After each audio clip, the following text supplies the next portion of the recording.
Good morning BCom second year students. हमारा chapter 4 आज होगा एग्जाम्प्टेड इनकम्स का। इसमें हमें कर मुक्त आयों के बारे में पढ़ना है।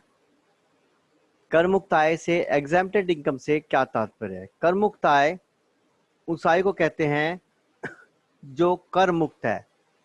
Income exempted income is that income on which income tax is not chargeable. इसका मतलब, इसका अर्थ है कि इन आय को ना तो कुल आय में जोड़ा जाता है और ना ही उस पर आयकर लगता है।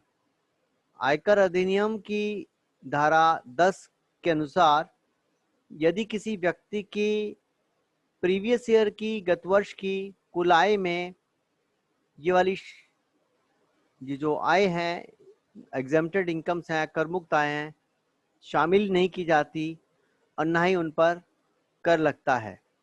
अगर हम कर मुक्त आय को कुछ श्रेणी में बांटा जाए, तो अगर कैटेगराइजेशन किया जाए, तो कुछ कर मुक्त आय ऐसी हैं जो प्रत्येक करदाता के लिए कर मुक्त हैं, कुछ ऐसी हैं जो कर्मचारियों के लिए कर मुक्त हैं और कुछ ऐसी हैं जो संस्थाओं के लिए कर मुक्त हैं।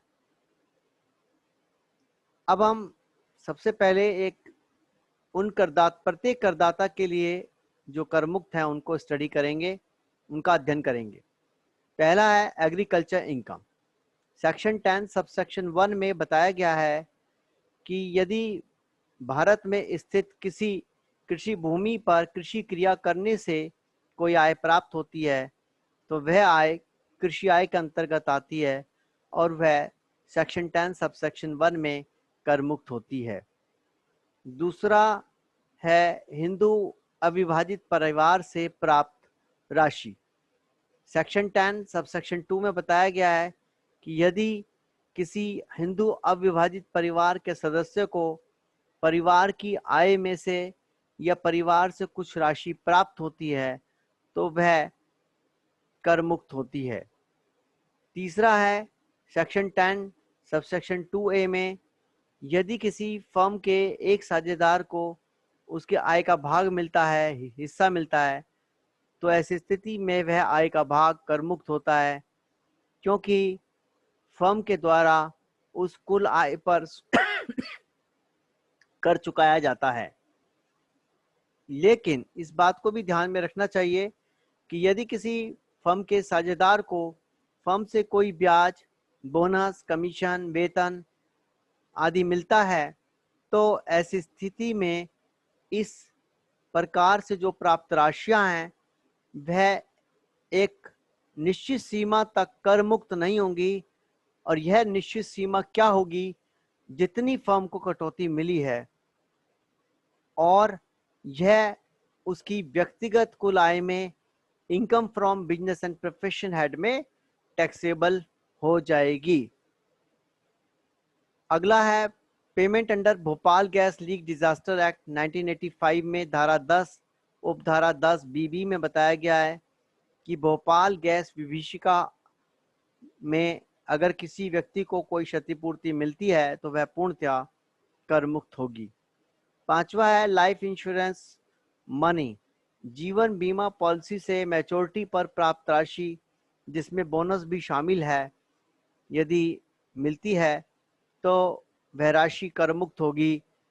और लेकिन इसमें इस बात को ध्यान रखना है कि कीमैन इंश्योरेंस पॉलिसी कर मुक्त नहीं होती।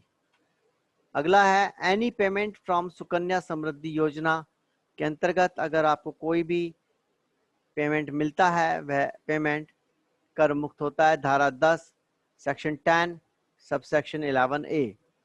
अगला है राष्ट्रीय पेंशन प्रणाली न्यास के द्वारा किया गया भुगतान।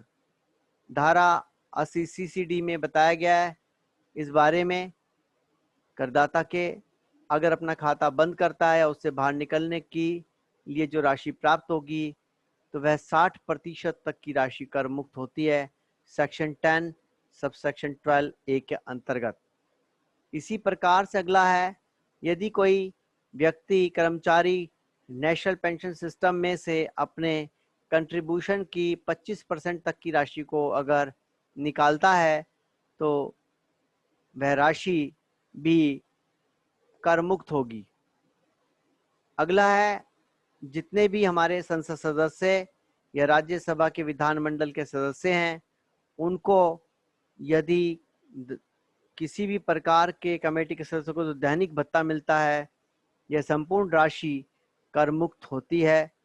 इसी प्रकार से संसद के सदस्यों को प्राप्त अन्य सभी प्रकार के जितने भी भत्ते हैं, किसी भी नाम से जो भत्ते मिल रहे हैं, वह कर मुक्त होते हैं। और राज्य विधान मंडल के जो सदस्य हैं, उनको अगर कोई निर्वाचन क्षेत्र भत्ता मिलता है तो वह भी पूर्णतया कर मुक्त होता है। अगला है हमारा, यदि किसी अवयस्क बच्चे की आय, यदि किसी अवयस्क बच्चे की आय उसके अभिभावक की आय में जोड़ी जाती है तो 15 अवयस्क किसे कहते हैं बेटा? अवयस्क वह है बच्चा है, लड़का है, लड़की जिसकी आयु 18 वर्ष से कम है, उसे अवयस्क कहते हैं। आपने लॉ में पढ़ा होगा। अब उसकी आय हो सकती है व्यक्तिगत जो 1500 रुपये तक कर मुक्त होती है। अगर उससे अधिक है तो वह उसके माता या पिता दोनों में जिसकी आय ज्यादा है उसकी आय में जुड़ जाती है। इस बात को ध्यान में रखना है। यदि ये 10 हमारे पॉइंट हो गए हैं, इसके अलावा 11वां है लाभांश का। अगर आपको शेयर होल्डर को लाभांश प्राप्त होता है तो वह लाभांश की राशि भी 10 लाख रुपए तक है। अब लाभांश की राशि भी कर मुक्त होती है। इस बात का ध्यान रखना, ये घरेलू कंपनी से प्राप्त लाभांश की आय कर मुक्त होती है, क्योंकि अब इस पर अगर घरेलू कंपनी को छोड़ दें कर, यदि भारत के निवासी को किसी गत वर्ष में 10 लाख से अधिक का लाभांश मिलेगा, तब किसी भी करदाता के लिए तब 10% की दर से इस पर कर लगेगा। ये हमें समझ में आ गया होगा। यह कर मुक्त आय का चैप्टर है, इतना ही करना बहुत है, इसके अलावा करने की आवश्यकता नहीं। Thank you very much.